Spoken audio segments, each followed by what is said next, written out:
remembered. Fantastic. Great. So as we do today, some of you are going to want to like play along and you're going to want pen and paper. You do not have to have pen and paper, but I created kind of a model, I guess is what smart people would call it. And some of you are going to want to kind of draw along. So this is my kind of uh, mild suggestion that if you want to, you can get pen and paper. You can also do this electronically. You can also just eat your lunch and enjoy it. When I do this series, typically speaking, the first webinar is always the diversity a starting place, just because we don't necessarily know, I certainly don't know, let alone virtually, where people are with different vocabulary words or different concepts or what does this mean. And if you've ever been to a really bad diversity training, those words can go and buzz and trigger and like be a bad thing. So starting place was the first webinar.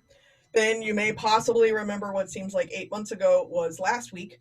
We talked about unconscious bias and where and what we can do to become more conscious of our unconscious positive and negative bias.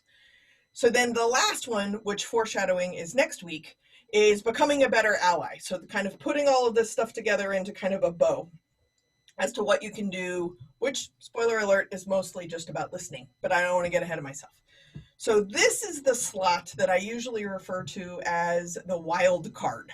So depending on what kind of comments or questions or something like that I've had, I'll slip something into this wild card spot, largely because, in case any of you are interested in adult education theory, you can learn about different things, but at some point in time you have to apply it in order to make sense. So based on some of the comments and questions that I've had in between the different webinars, what I thought I would do today is I'm going to show you this model that I came up with that's specific to gender. When we start talking about gender, we have to separate out sex, gender, and sexual orientation. And by sex, I mean anatomy and biology.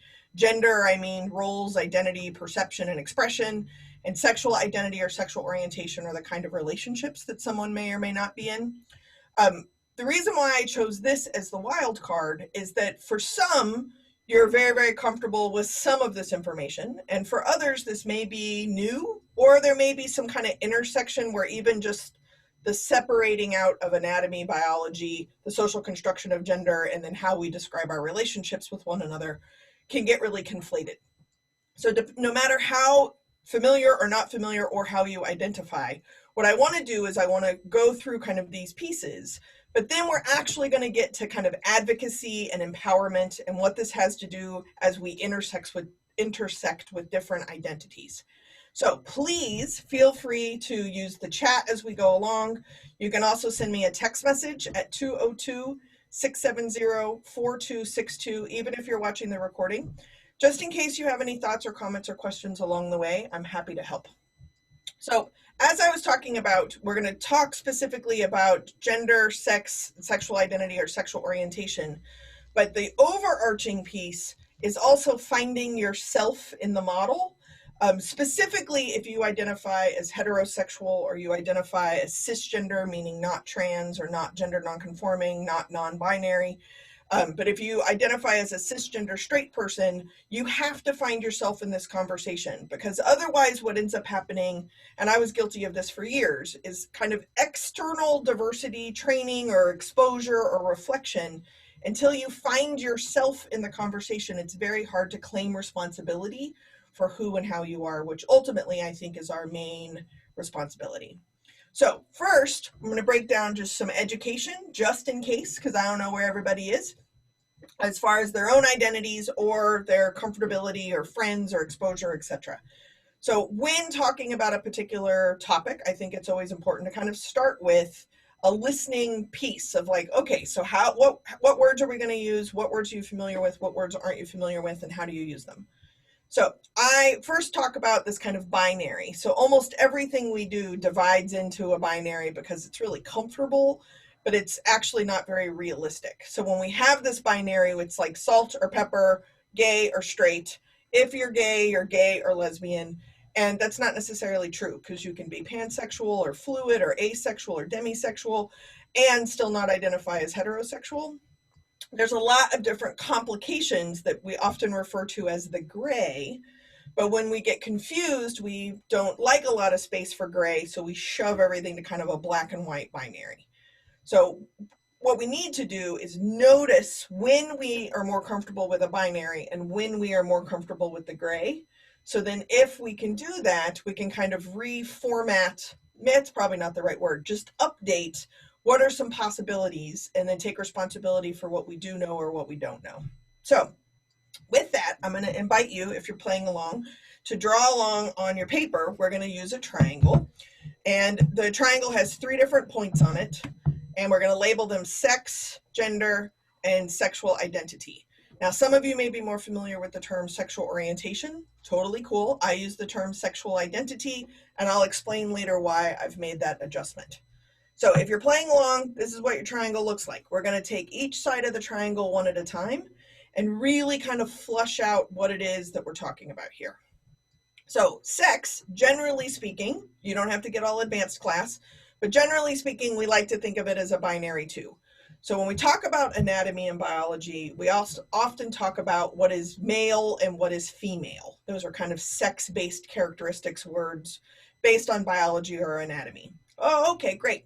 So if we were doing this kind of interactively, one of the things I would say is like, holler out at me, and you're welcome to put it in chat if you'd like to, but holler out at me anything that is anatomical or biological that we determine someone's anatomical or biological sex based on.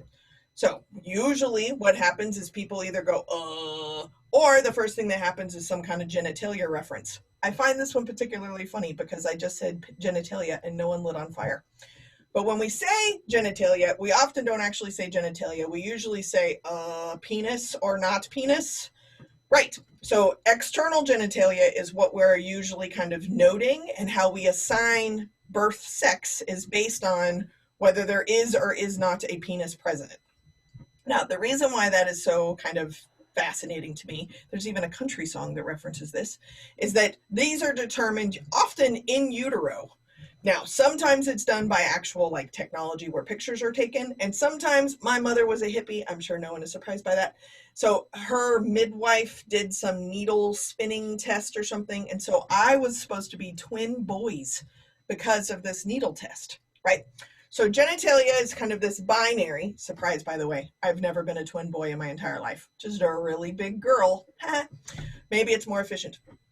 When we then have this penis or not a penis, we then think about a vagina or not a penis. Now, what is interesting is that people's anatomical parts can actually be much more complicated than this.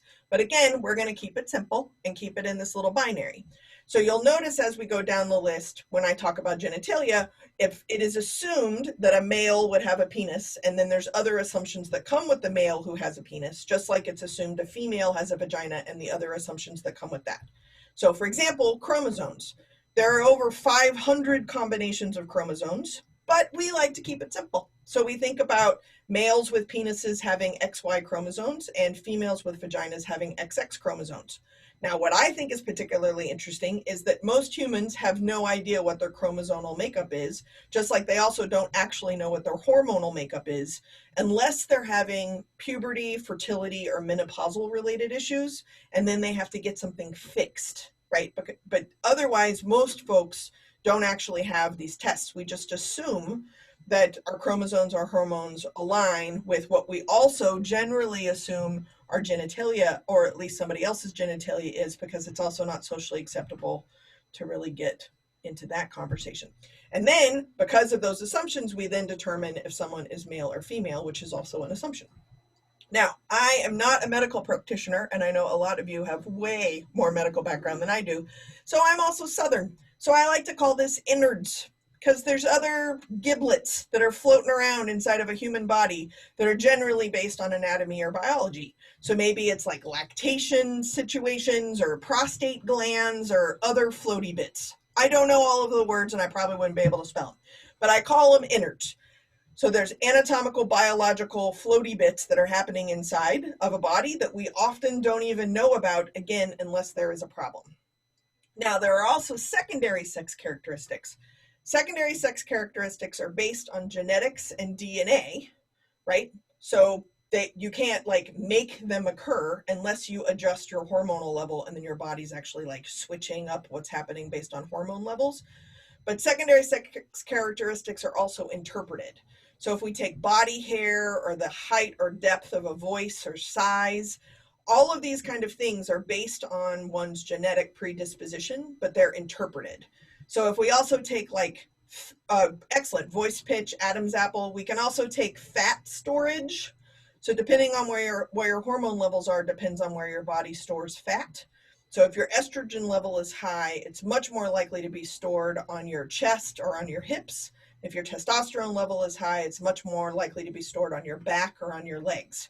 But what's interesting is that where we can say like, yeah, this is just science, we socially have a difference between a boob and a man boob. They're very different socially. But ultimately, it's just fat storage. Both can get breast cancer. Both are like naturally occurring.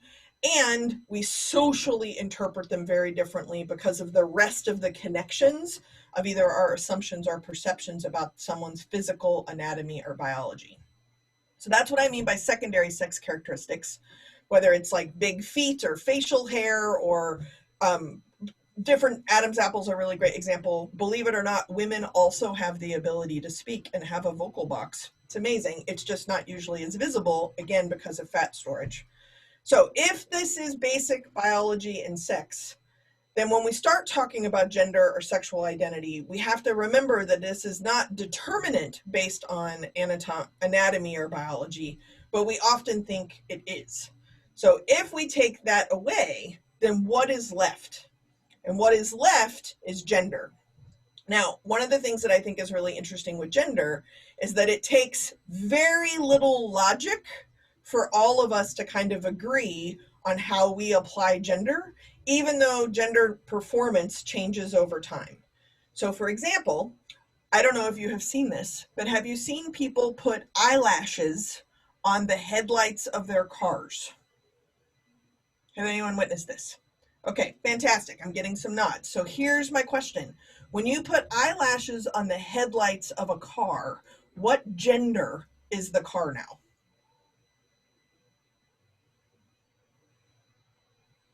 Oh, testicles on a pickup truck is the opposite of this. Right. Okay, great. I actually have, I used to have, they got stolen, but I had the little brass testicles on my bicycle just to be myself. Yes. Okay, so here's what I think is fascinating. It's a car. Cars don't even have anatomy or biology or gender. And most human beings actually have eyelashes because eyelashes actually have a job. But as soon as you put eyelashes on a car, it becomes a girl car. It becomes a feminine car.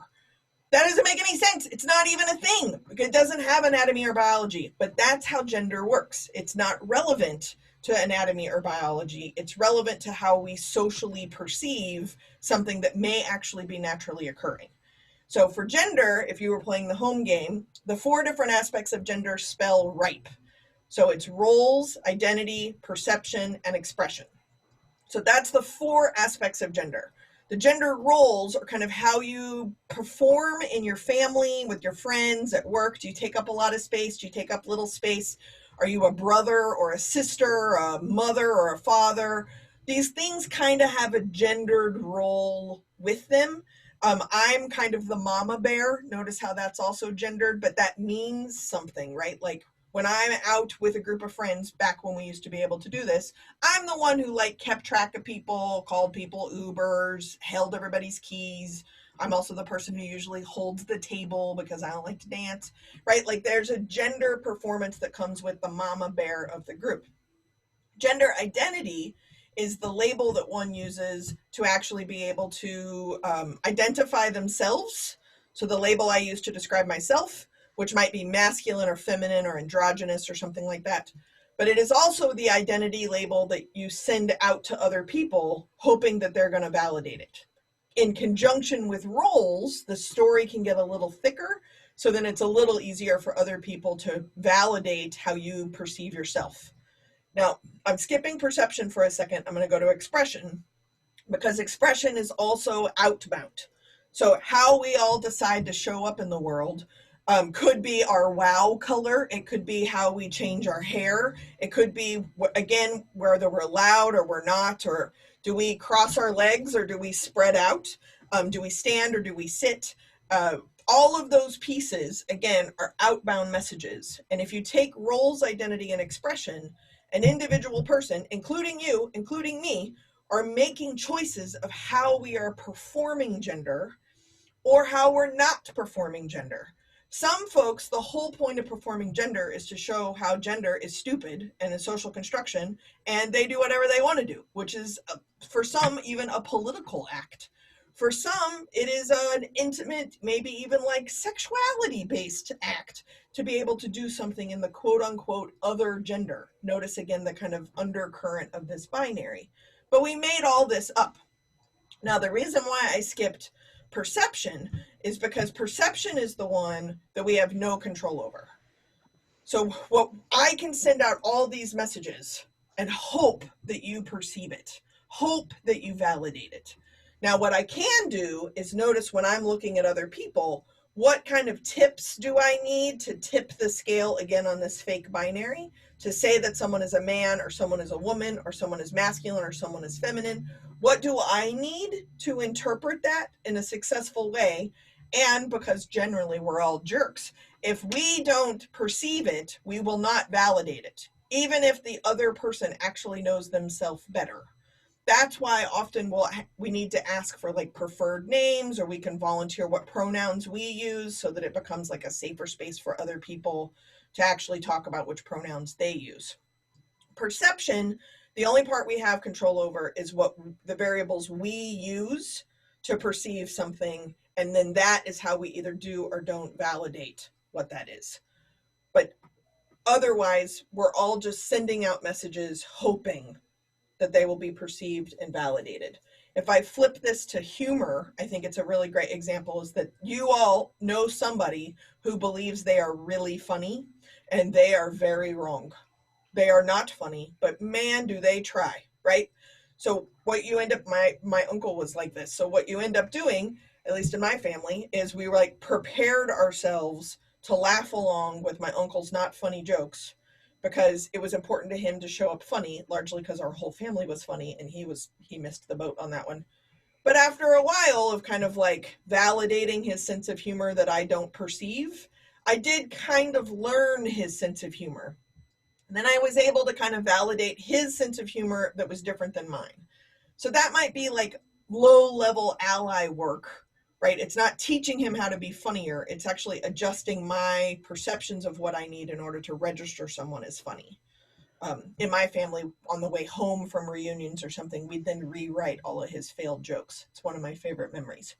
But that's what's so important about gender. Now you'll notice in sex, I talked about male, female, but in gender, I talked about man, woman, masculine, feminine, androgynous. That's where those words kind of show up. So in the chat, it says, when appropriate, I think a training about gender identity. I took a training about gender identity. I learned saying things like women who are on their period should avoid XYZ yoga pose can be offensive. And I can't assume that someone wants to be addressed as she, her, he, him. Some people prefer they, them. At Mount Sinai Hospital, the intake form asked me my given gender and preferred gender or pronoun. I wonder if FLPT, which I bet is finish line PT, should do the same thing. Yeah, so depending on where you are, some of this is actually state mandated. It's not in New York, but the terminology that's often used in medical settings is SOGI, SOGI. So your intake form or your patient form, you would actually ask with each new patient, and maybe every 6 months or every year as you're kind of updating the forms, if they had a sexual orientation or gender identity information that they want to make available as part of the record. Now, what's interesting is, let's take like a dentist office. Often when I do medical trainings, specifically for some reason in dentist office, they always say like, well, I don't need to know anything about their sex life. I don't need to know anything. But yeah, you do. Like, I don't know if you know this, but dental offices work with one orifice, and that orifice can do a lot of things. That is a different workshop. But if you don't know what the person's like sexual practices are, then you don't necessarily know what additional information that you need to be giving someone for long-term healthcare, right? So within physical therapy, this is actually a great example. Good job, Amanda. When you're talking about yoga poses or something, you can't make an assumption about what is happening with that person's body or not happening with that person's body. So instead of just never saying, you know, hey, Jill, if you're on your period, you should avoid this yoga pose. What you might want to say is that if someone is menstruating, it is possible that this yoga pose will be uncomfortable. If someone is menstruating, it is possible that this pose will actually be really comfortable and it will actually alleviate menstrual cramps, right? Like, that's, I don't know anything about medicine, and I had a hysterectomy 5 years ago, so don't even really know anything about menstruation. But the reality is that you can know like best practices, and then someone gets to pick and choose if it applies to them. So it's a great example. So awesome. Any other thoughts or comments? Please feel free to text 202-670-4262 or stick them in the chat. Great. Oh, look, I have questions and answers. Okay, great. Any more? I don't see any more. Let's keep going. Okay, so if we have anatomy and biology, and we have roles, identity, perception is the one we can't control, and expression are all the outbound messages.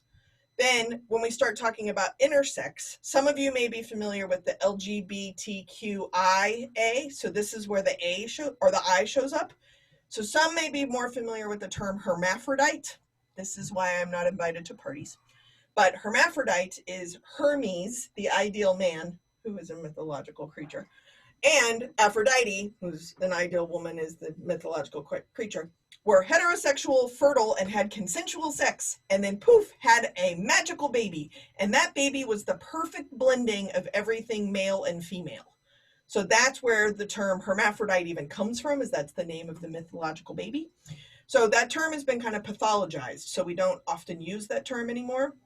So people may say that they are intersexed, they have an intersex condition, something like that. But basically what it means is anatomically or biologically, their internal or external parts are not perfectly aligned in this made-up social construction. Generally speaking, in the United States, about 1 in 2,000 births actually medically or surgically adjust, and by adjust, I mean chop off, what might be perceived as too small of a penis and too big of a clitoris. But whether or not there are testicles, or if it's like, I think the medical term is like flappy labia. I actually think that's the medical term. Those things may even be altered without parental consent because of the do no harm clause. Being raised in the United States with too small of a penis would be terrible. So then these folks don't necessarily know this has even happened to them until they start having puberty, fertility, or menopausal issues. Thanks to the internet, they're actually being able to find one another and build much more visibility and community support for other intersex folks. So that's the I would show up on that side of the triangle. So any questions or thoughts or comments? Sometimes intersex can be kind of a slippery slope. I am not a medical professional. I was a ceramics major, so go gentle. But if you have any thoughts or comments, let me know. And it is also possible that in your own work, making assumptions about hormone levels or internal or external organs, don't just notice if you just kind of assume, you know, vote down ballot, so to speak, within this kind of sex or anatomical, biological binary. Now, the other side is where the T often shows up. So back in the 1900s, we often used the word transsexual, which literally meant changing the anatomical or biological parts of one's body. This was also a technique that was used to largely make gay men who were particularly feminine into feminine women, therefore making them heterosexual. That was kind of the original, like, you know, birth of these kind of surgeries. But the reality is, and I'm getting ahead of myself, but sexual identity or sexual orientation are very different than gender performance or anatomy and biology. When we start talking about transmasculine surgeries or something, what we're actually talking about is taking a female-bodied person or someone assigned female at birth, and based on kind of this medical intervention, which may be some kind of cosmetic-based surgery, hormones, things like this. The T, we don't typically use the word transsexual anymore. We might actually use the word transgender because it's actually doing things that change your gender performance or the perception of your gender performance so that your gender identity can be validated by others without actually having any kind of medical intervention. Some people don't like medical intervention. Some people can't afford it. Some people refuse to do it. Some states it's illegal. And there's not, depending on which surgeries you're talking about, there's not very high success rates on a lot of the surgeries. And a lot of the technology is also making the assumption of whiteness. For example, like electrolysis. The technology of electrolysis shoots the dark thing because it makes the assumption the hair follicle is darker than your skin. But if your hair follicle is not darker than your skin, or possibly even the same color, it'll actually burn the flesh and the hair follicle typically can grow back. So this is how we begin to kind of intersect how white supremacy shows up, how misogyny shows up in technology, and what kind of things are available.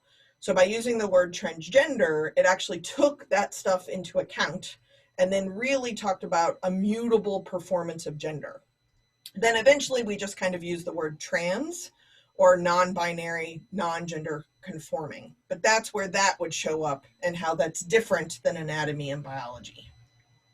Clear as mud? Great. So you may sometimes kind of slippery slope into cross-dresser, drag king, or drag queen. Cross-dressers, we used to use the word transvestite for these folks. Typically that's been pathologized as well, even though most of the studies are on heterosexual white men.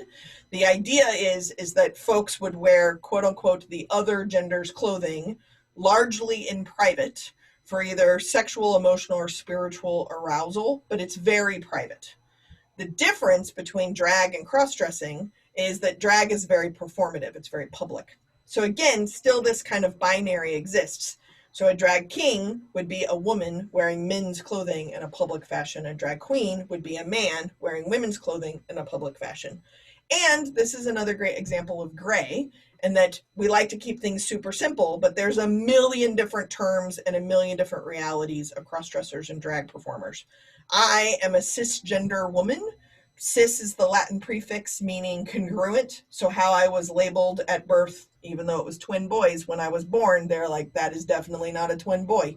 So how I was labeled at birth and how I actually identify is congruent. So I have cisgender privilege, but in my 20s, remember the Wayback Time Machine? In my 20s, when I did drag, I often dressed as a woman because I generally am more masculine presenting. So then I would wear like glitter and have boobs and big hair and all kinds of things. So I was referred to as a bio queen because I'm actually a female masculine woman who was dressed as a feminine woman in drag. Welcome to the gray area. So check, use the Googles. There's always new words for the gray.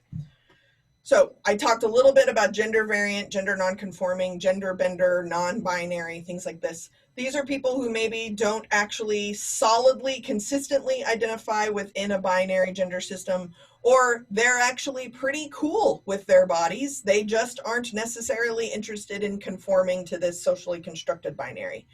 So as mentioned in the comment, when we talk about pronouns, that's part of the reason it's a really good practice for you to introduce yourself with your name and your pronouns, because most people don't necessarily even understand what a pronoun is.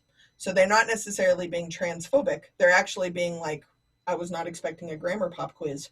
So then if you can give them the example of the answers, so my name is Jess, I use she, her pronouns, then other people kind of know what they're supposed to do, instead of waiting for someone who's gender nonconforming or non-binary and only making them do it, or them having to feel like they have to do it so that, for example, in y'all's medical files or your patient charts or something, you want to have the right information as it passes through different staff members.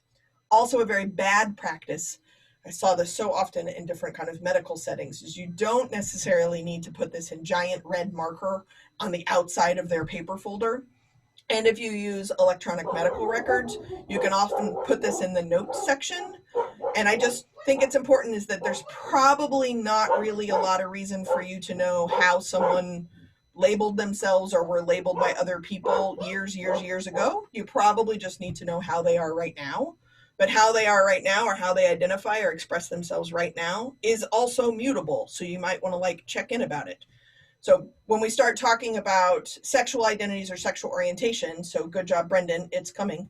When we start talking about that, it's also the case that people in relationships evolve and change, right? Like you break up, you're single, you're not single, you're just dating, you're in a committed relationship, you're in a non-monogamous relationship, you're married, you're divorced, you're separated, you're cheating. There's all different kinds of mutable things that happen to describe the right now, which is why you often need to kind of check in.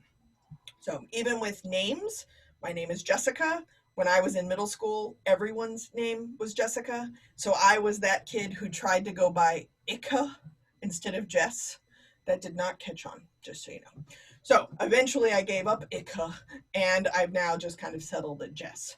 So that's my name, but that I'm 46 years old and that has been an evolution of my name. And fun facts, when people can't remember my name, they actually call me Jennifer. So I'm actually pretty good at responding to Jennifer too. So as we're paying attention to kind of how these things fit together, now you need to separate out anatomy and biology, but now you also need to separate out whatever it is that makes eyelashes on a headlight a girl, right? Like that's kind of a magical basket of stuff that changes over time. So moving this and moving this, then you have sexual identity or sexual orientation. So for those of you, I already talked a little bit about cis privilege. Don't forget that part either. You may hear cis privilege, cisgender privilege. You might be a cis man. You might be a cis woman. You might just see cis. That's that Latin prefix. So when we start talking about sexual identity, some of you do not have to out yourself, but some of you identify as heterosexual or straight. It's true. Statistically speaking, there's at least some of you on the call. Now, the reason why that is so relevant is that often when doing kind of LGBT ally trainings, we rarely talk about straight people because most of the time it's talked about some othering kind of group. But this is, again, what I mean about finding yourself in the model. All of us have an anatomy and a biology. All of us have a gender identity. We play gender roles. We perceive gender and we express gender. And all of us have a sexual identity. So for some of you, welcome to the conversation. Now, some of you may identify as gay, some of you may identify as lesbian, bisexual. Notice the binary implied in bisexual is that there's only two anatomical or biological sexes that you are attracted to. So then people might identify as pansexual or omnisexual. I have been on hours of conference calls of what is the difference between pan and omni. The Cliff Notes is it's more inclusive than bi. Maybe fluid also means that it kind of like adjusts over time depending on what's happening. This does not mean that you're some kind of nymphomaniac that is attracted to every single person. And for the record, even nymphomaniacs take like snack breaks. But what it means is that you're not necessarily having an anatomical biological requirement to or not to be attracted to someone. So hopefully that answers like how pansexual and bisexual are a little different. You could identify as queer. Sometimes questioning is also what the Q stands for. You might identify as asexual. Sometimes the A also stands for an ally or an advocate, because as a straight person, potentially, or even as a gay or lesbian person, again, notice the binary, when you're an ally or an advocate for someone else or someone within that gray area, you could equally just be equally as targeted by homophobia or biphobia or transphobia as someone who identifies as gay, lesbian, trans, or bisexual, pansexual, omnisexual. So then sometimes that gets included as well. And then I've been on this thing for about 30 minutes, so I haven't checked Facebook, right? So there's new words constantly being developed to define who you are and who you aren't. And it's just important to notice that no one is ever going to be able to stay up on all of the vocabulary words. And there's two important things. Number one, you need to stay up on the words you identify with. And when you talk to someone else and they tell you what words they identify with, trust them. That's it. However they identify themselves, that's probably what you should know. Now, with that, what is fascinating to me is how they all flow together. So the Cliff Notes is sex is what is in your pants. Generally, it is not socially acceptable to ask. When you are at like a drive-through, you don't actually need this information. You just make an assumption based on a voice or maybe what kind of words they say to you or how they say those words in the little speaker box.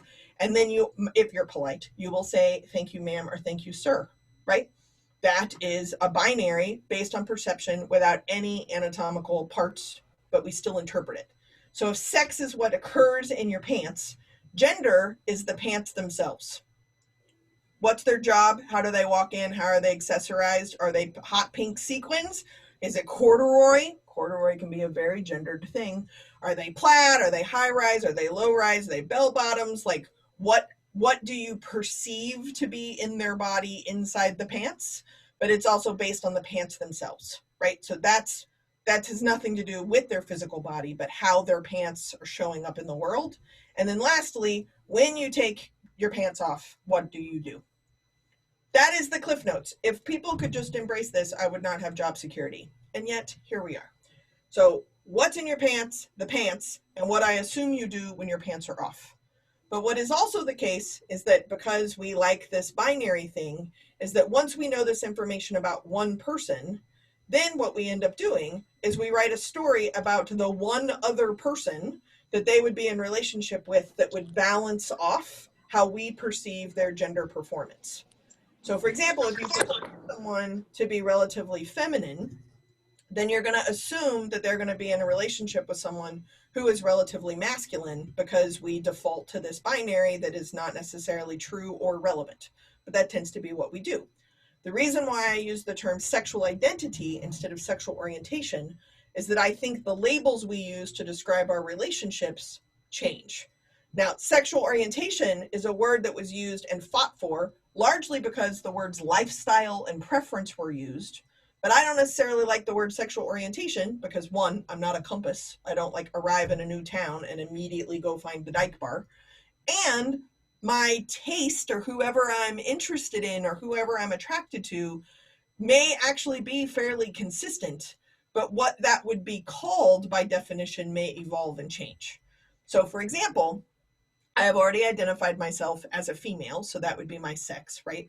I identified myself as a masculine woman, so that would be my gender, and I identified myself as a lesbian. Oh, okay, great. So then most people complete the triangle and assume, one, I'm in a monogamous relationship with another woman by definition because I said I was a lesbian, and that woman is female, and that woman would then be as feminine as I am masculine, because that's how we like make this binary thing work. False. I'm actually married to a man. That is by definition not what a lesbian is. I know. Imagine how confused we are. But my husband at one point was a lesbian. So what that meant is that as he was born a female, right? Actually was a very masculine presenting female, eventually found out that lesbians happen, so identified as a lesbian for as long as he possibly could, until he realized that transitioning your gender is actually a possibility.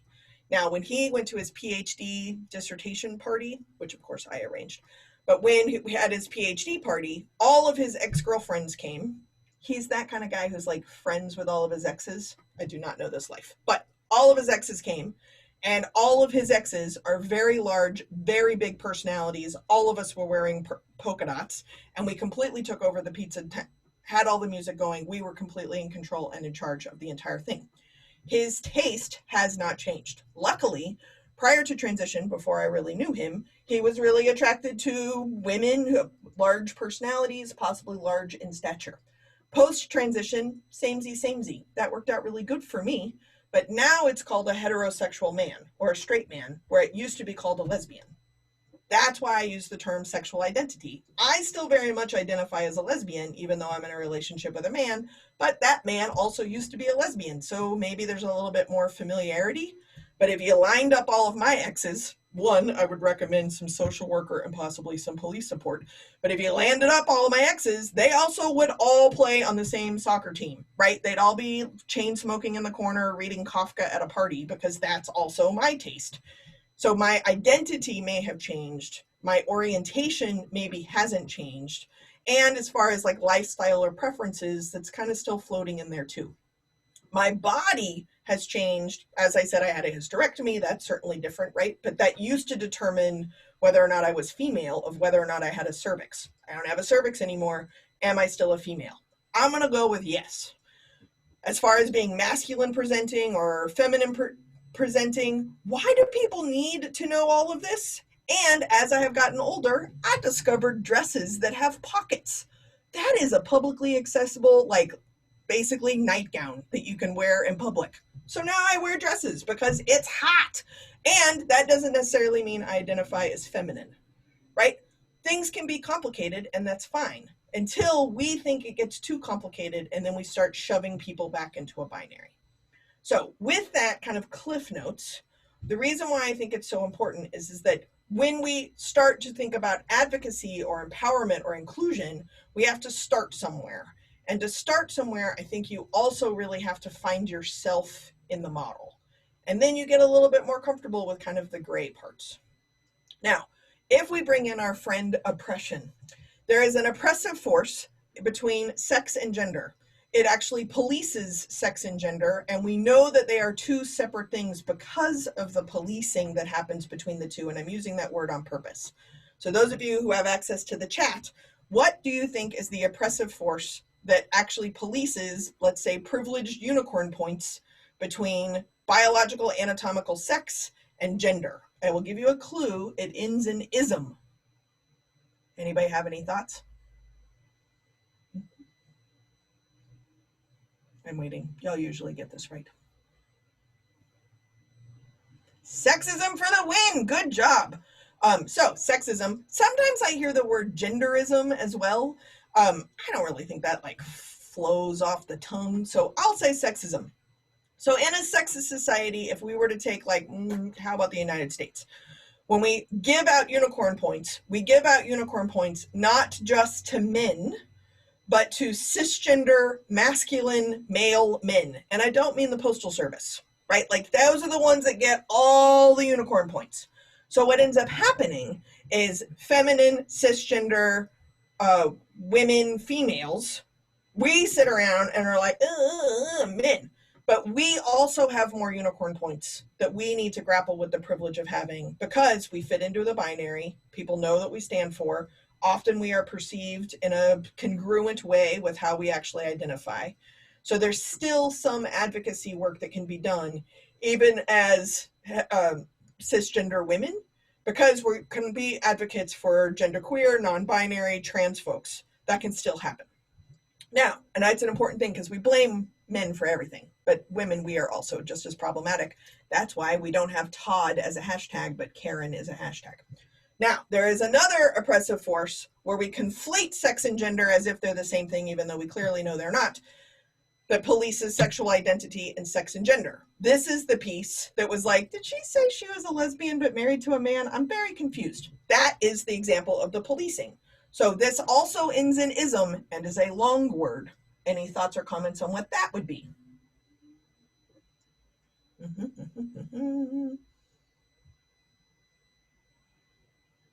Ends in ism. Long word. What are your thoughts? Can you say that question again?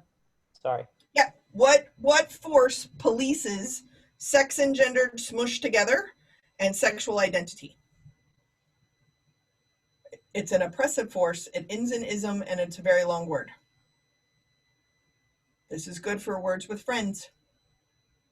Cisism, so potentially good guess, not what I was looking for, but potentially good guess. So cisism is also one of those words that by definition makes sense, but it doesn't roll off the tongue very well. So cisism in the sense that like we don't actually respect non-binary folks. We make everybody like pick a team. That's what that would mean. So no, the answer I was looking for is heterosexism. And the reason why this is important, it ends in ism, it is a long word, is that we assume, one, that everyone is cisgender, and two, we assume everyone is heterosexual, unless they tell us otherwise. So when, by definition, we feel all fancy because we know the definition of some new vocabulary word, we know that definition because it's not straight, it's not heterosexual, it's not cisgender, and it's not masculine, feminine kind of binary.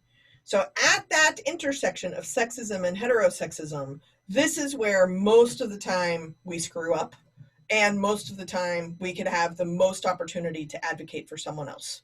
And basically, it's just not making assumptions or filling out the triangle based on one teeny bit of information, but getting that teeny bit of information and either asking appropriate questions you don't know the answers to complete someone's actual story instead of filling it in kind of on autopilot.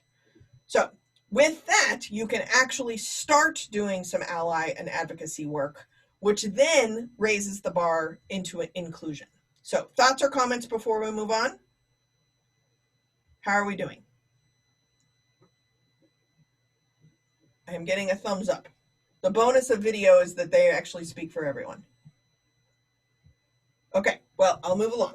So when we think about inclusion, when not only are you not going to fill in the triangle for them based on your own assumptions, you're actually going to listen or ask for information and ask for updates of the information. Like, for example, what is their family structure?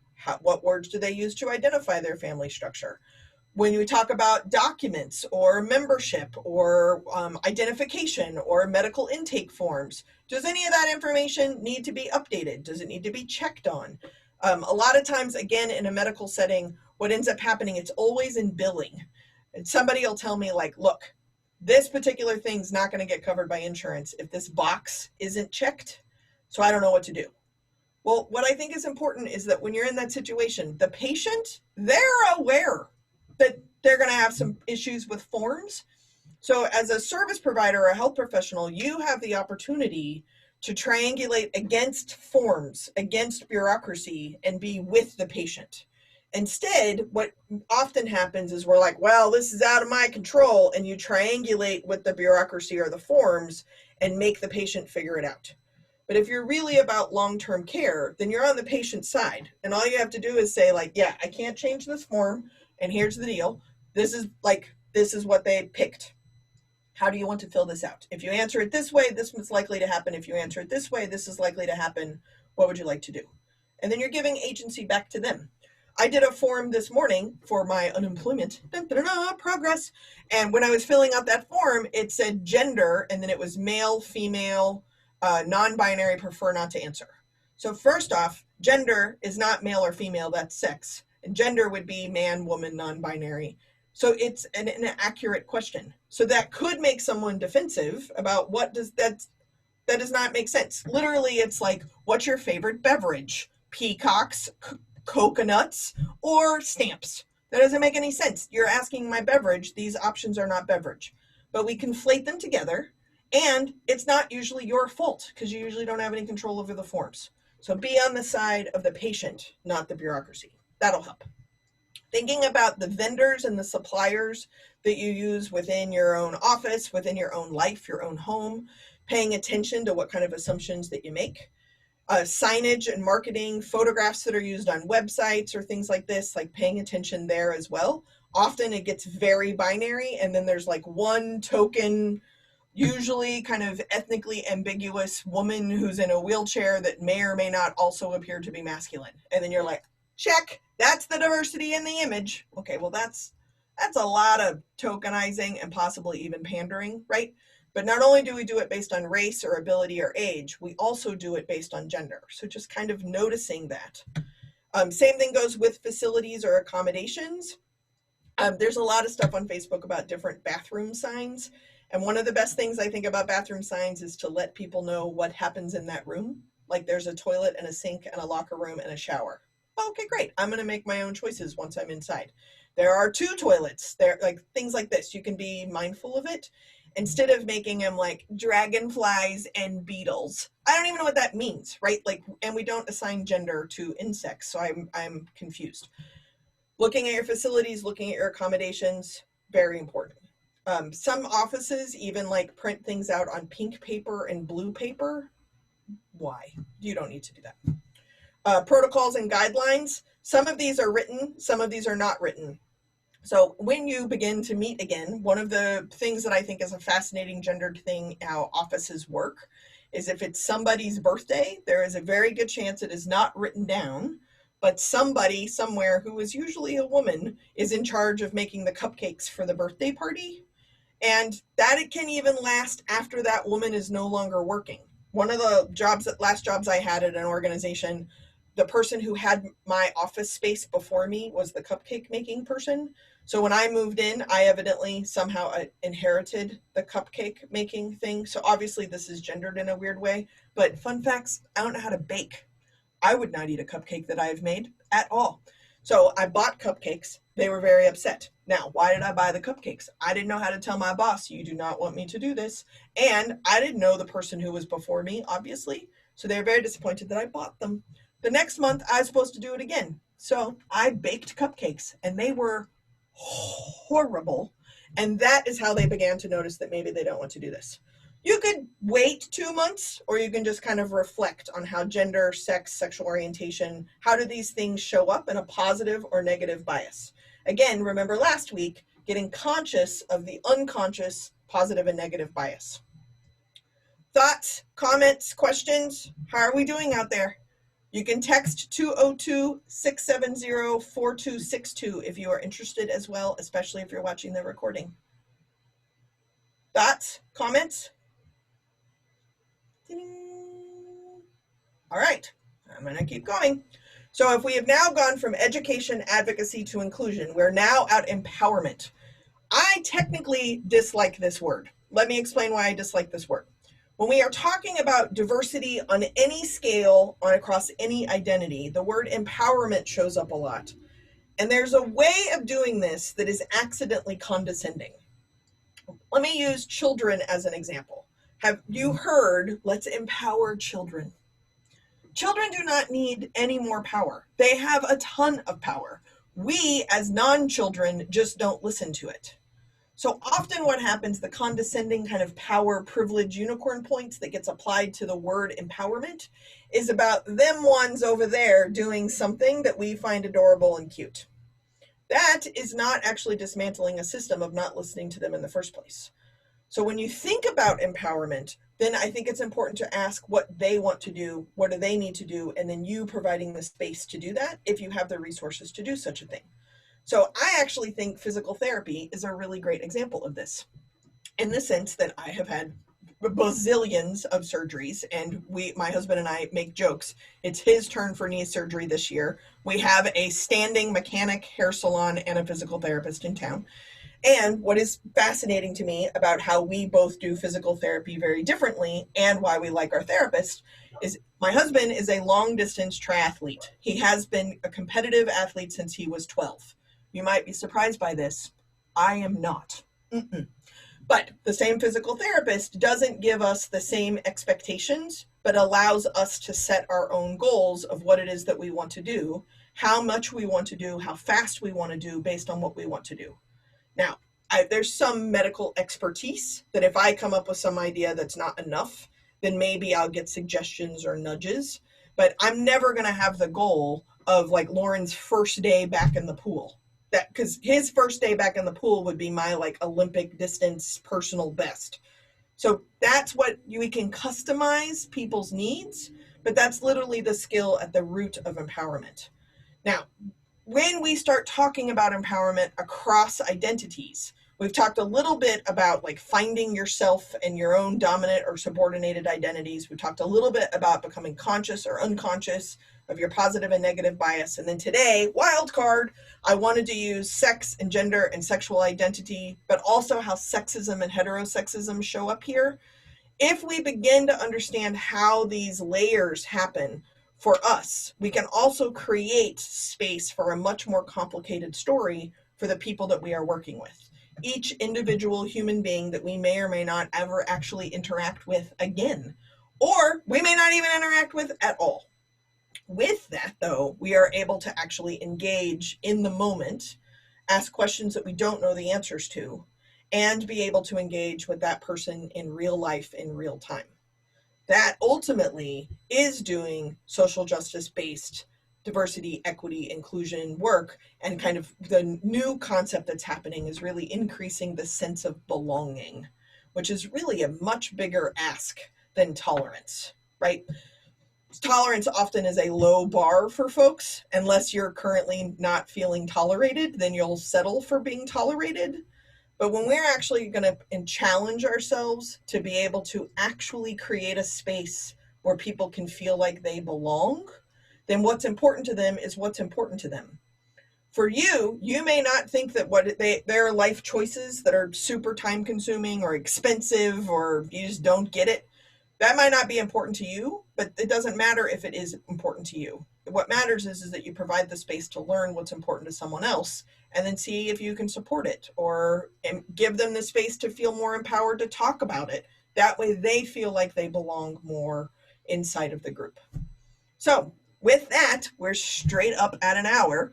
And I wanted to check and see if there are thoughts or comments or questions before next week's Becoming a Better Ally. How are y'all doing out there?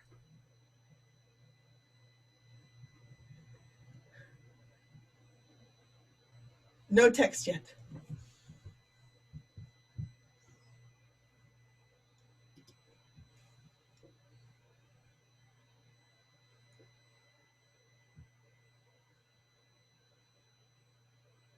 If you have any thoughts or comments or anything, I'm also happy to answer them between now and the last webinar, which is next week.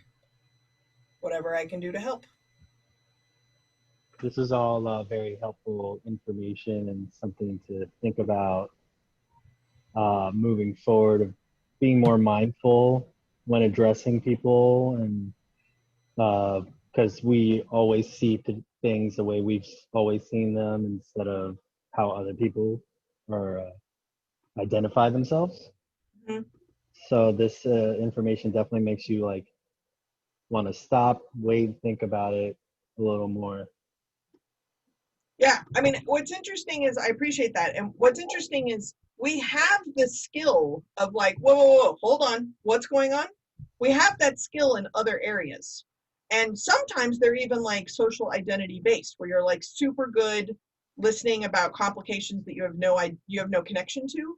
So the example I like to think is if you're talking to a person and you find out what their childhood family structure was, right? Let's say, like me, my parents were married, they both died, but they didn't divorce. Like they were married, they would seem to be a relatively happy marriage. I have one brother, the four of us lived in the same house pretty much my entire childhood.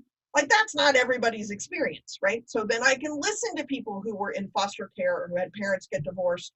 Or I distinctly remember the first time that I met someone whose parents were divorced. Like I had no concept of what it meant that it was in eighth grade. And so she spent 2 weeks at one house and then 2 weeks at the other house.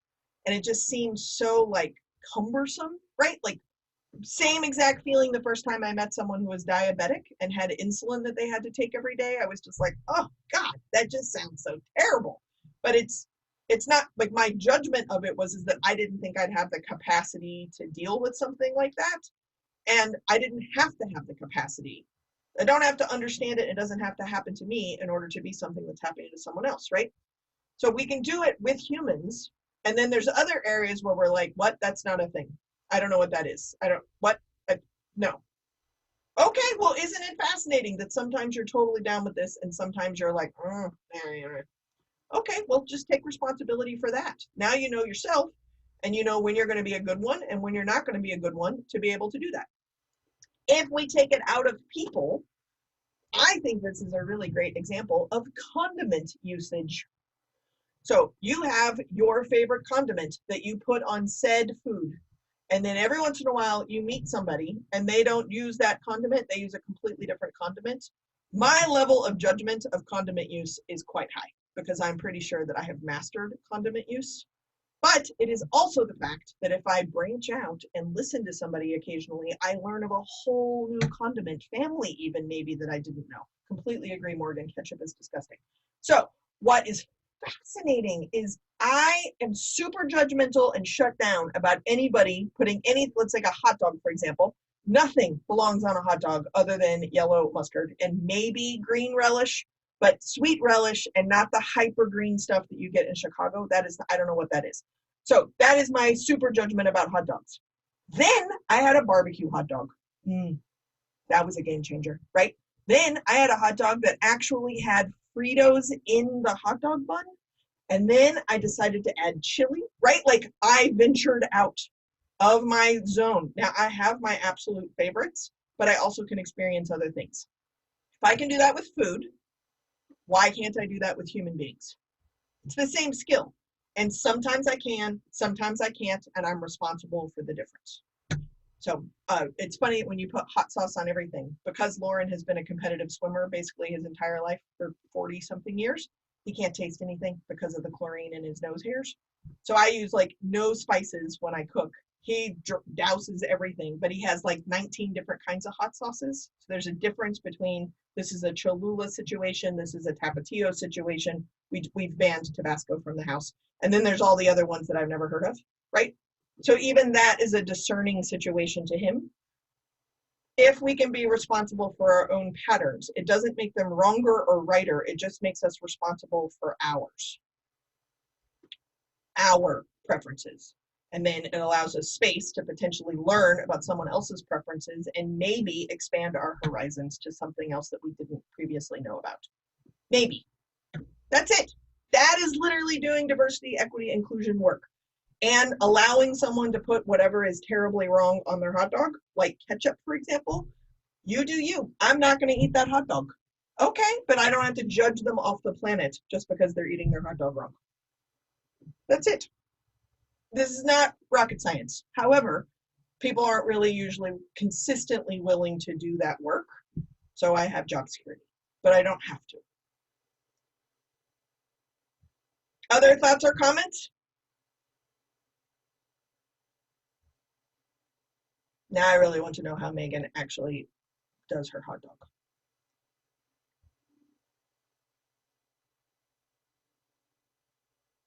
All right, friends. Well, it's Friday somehow. I also don't even know how it's August 21st, but evidently that's a thing.